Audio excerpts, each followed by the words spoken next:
Hi everybody, I'm Arvinda Ratnayaka. I'm a freelance naturalist and a travel and tourism consultant. Here, this is my second vlog. All of you may have heard about is that in 2017 we are not going to achieve the numbers of travelers that we were expecting, around to find 5 million travelers in Sri Lanka, and we're not going to achieve that number. And I think we're going to achieve like 2.1 million or so. And one of the reasons were given for that was that, especially early part of this year, the airport was in a sort of renovation stage, and the dengue outbreak and the flooding and the drought and everything. So those internal fluctuations affected the numbers of arrivals to Sri Lanka. And in a way, these are all valid reasons, but is something that we should be complacent about these numbers going out, and if there's any other reason for that. Again, we shouldn't be like a sheep herd, like we should always question. It's one thing that we don't do as Sri Lankans. We tend to be more of a sort of a herd mentality rather than questioning things. Somebody tell that, oh, this is a reason, and we're like, okay, because we don't live in a perfect world. So next year, it's not going to be a perfect year anyway, right?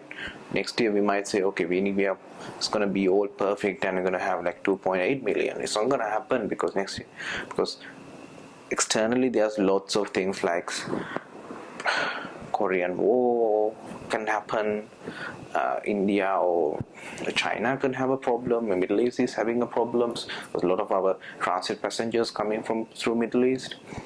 And even in Sri Lanka, the weather patterns are changing because of the global warming and everything. A political transition can happen. Just saying. And there's going to be, I think, there's one thing I have to mention that I would like to talk about in another video is about statistics. That especially we are living in a age of information, age of data, right? And we have transitioned from what you call industrial economy to the knowledge-based economy, or the fourth industrial revolution is happening right now. And as statistic-wise, I don't think we need to be, rather than being more analytical and instead of number crushing, we have to be human in our statistics. We have to present intelligent statistics, because there's so much data, in our fingertip. We could get so much data, and we could calculate all this data, and we could create a software for this data. Again, that's something that we're going to address in a different video. So tourism numbers, one thing you have to understand that somebody can say, like, oh, we're going to get 4 million tourists or whatever, but the truth is, nothing in this world grows for infinity.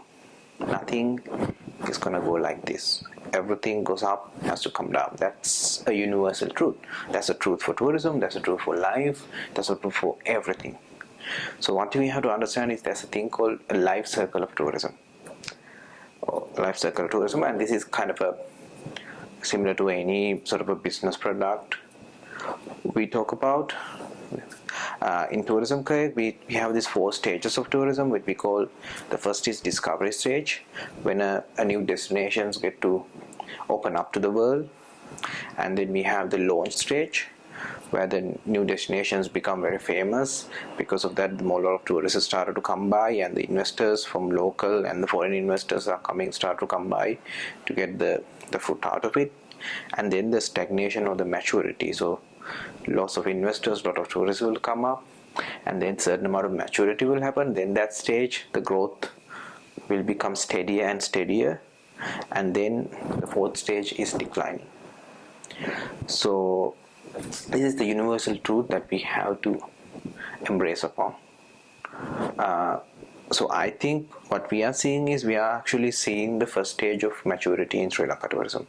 This is something that we have to take serious about, because imagine the people who are building hotels and going to open a hotel next year and expecting growth in tourism industry, but instead of we are having a lesser amount of tourists coming in. Not lesser in numbers, the growth will always happen, but the growth will be limited. the growth will steadily go down to a certain level. So when somebody invests in so much, and especially when I was traveling to Negombo recently, and in the Negombo beach area, there's so much construction is going on, so much hotel is going on. And I was talking with one of my friends who are in the tourism industry. We were talking about, like, if all these hotels open up, nobody's gonna get enough business, because all these hotels are gonna divide all these clients that who are gonna come back, and nobody's gonna get the return of investment for that money. I think in that sense, that again, that's what I was saying, that we have to be intelligent on statistics. The local authorities has to be open about our investors, especially small and medium holders, like these people who maybe a small businessman who got a big loan from a government company, bank or a private bank, and starting a small homestay or a 15-room hotel because he's expecting tourism, is because for him he sees lots of tourists coming, but he doesn't understand the science of it. That he doesn't understand that if the tourism industry the growth is going to go slower and slower, he may not get enough business for him to get his return of investments back. So that's going to be a problem, because especially bigger companies, bigger local companies, or bigger foreign companies who have the knowledge and the know-how and the capital, even for them, they could survive. But somebody who's new to tourism, is going to be difficult to survive. Somebody who has a huge amount of mortgage to pay for this bank, it's going to depend. And also they have to understand that it's good to have all these chain hotels and big hotels, but for a good tourism industry to happen, a healthy, sustainable tourism industry to happen, you need the participation of local people. You need the small and medium holders. They are the core of tourism, and also these small and medium holders are the next generation of tourism. They are the ones who are going to make a next big chain hotel. They are the ones who are going to invest on the next big 5-star property. So this is something we have to keep up with, because if the local communities started to be against tourism, it's bad. I was recently with a client in Kandy, and he was telling me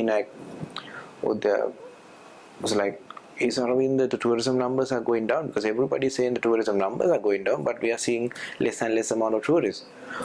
I was telling them the reason is that we see less and less tourists in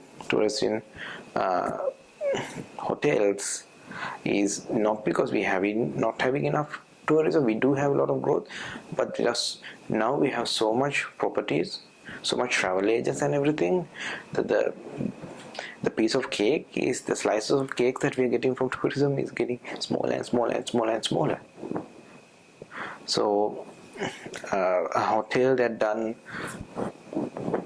good rating in TripAdvisor in 2014 or 2013 might get 19% occupancy. Now in Kandy alone, there's more than 5,000 TripAdvisor listings. Who got 90% in 2014 may get 60% now. But 60%, especially in a competitive business environment with prices has to already we have a higher expenses in tourism compared to South Asian market, so that's going to be a problem. So back to science of it. In early 1975 or so, that we started tourism formally, and then the war was there. So I think till 2009 or 2010, that was sort of the first discovery stage of Sri Lanka tourism. So we had a very long, steady discovery stage, and also we had to understand, because of the war, we were bottleneck, and because of that, the people knew about Sri Lanka. People want to come to Sri Lanka. Because of the war, investors and the travelers were somewhat reluctant to come to Sri Lanka. Then the war ended in 2009, and then the government was very instrumental on developing tourism industry as a growth industry, and they given all the support. And social media, especially YouTube, Facebook, Instagram also happened, and the guests started to come to Sri Lanka. and they were uploading all these amazing YouTube videos, Facebook posts and everything. So the growth stage multiplies. In a 1 year, everybody knew about Sri Lanka and everybody wants to come to Sri Lanka. And also you have to understand about this. Coming into 2018, I'm developing the whole subject is that in 2010, a traveler who comes to 2010 and or pre or post war 2000 tourism industry in Sri Lanka is that they had this mentality, right? They were coming into just a country that was just recently liberated from war, a country that just went through tsunami. So their expectation about Sri Lanka was much lower. They weren't expecting amazing luxury accommodation, or they were not expecting the roads to be perfect, because they knew that Sri Lanka was coming out of something bad. But now we are coming back to 2017 and 2018. Most of you guys might seen, and most of you guys have even shared in Facebook also, that we became one of the top destinations for National Geography magazine. That is fantastic. But what you have to understand is now Sri Lanka is no longer the launch or a new destination. We are a premium destination now. So the mentality of a traveler is different. So they're not coming to a tsunami hit or a war-torn just recovered destination. They're coming to Sri Lanka, one of the best destinations in the world. So their mentality and their expectation is much higher than used to be. So we need to come back to here and question ourselves. We are a world-class destinations because the amazing amount of natural resources and natural attractions and the amazing amount of history that we have. But are we world-class destination, and do we have the infrastructure for a world-class destination? Do we have the human capital for a world-class destination? Do we have the hospitality ethics for a world-class destination? I mean, we do have world-class ticket prices for all the attractions we have, but how many of these attractions who get $30 ticket and have a good enough toilet? I mean, there is toilets and you have to pay some of them. You have to pay, unfortunately, for the toilet paper, right? I mean, that's messed up. So we have to understand that when people come from that amount of expectation, they expect higher level of customer satisfaction.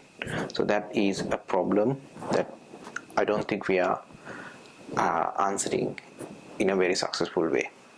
Because we all know in a hotel industry or travel industry, one bad review can go a humongous way, especially in the age of social media. So we do need to understand that. We need to be seriously think about that. People from, especially the policymakers, seriously need to think about, especially the ticket prices and the service that you give for the ticket price. Coming back to small and medium holders again, when the growth is getting stagnated or stagnating, and with more room itinerary, the business side is also getting shared between sort of a vast platform, and also we also have loads. I mean, I think we have more than 10,000 travel agents now. I mean, just a number. I think maybe even more. So what happened to all these? So in a sad way, it's going to be the survival of fittest. For the next 5 years of tourism is going to be survival of it. A lot of newcomers will die off. A lot of people maybe have a certain amount of history in tourism industry, but who couldn't adapt and who doesn't have enough creativity will die off. And that can happen in all levels, from a bigger corporate to a small holder. So one thing that we have to understand is, again, I'm coming back to the social factor, because we do need our society to be friendly with tourists, and we don't want a certain friction, especially in a new and up and coming destination attractions, especially around, because we don't want people. There's lots of people in Kandy who are relying on backpackers and homestays and everything, and if these people are not getting enough business, then there'll be a certain amount of friction that will be a negative consequences, and also then the greediness come in. So that's something that we need to work out.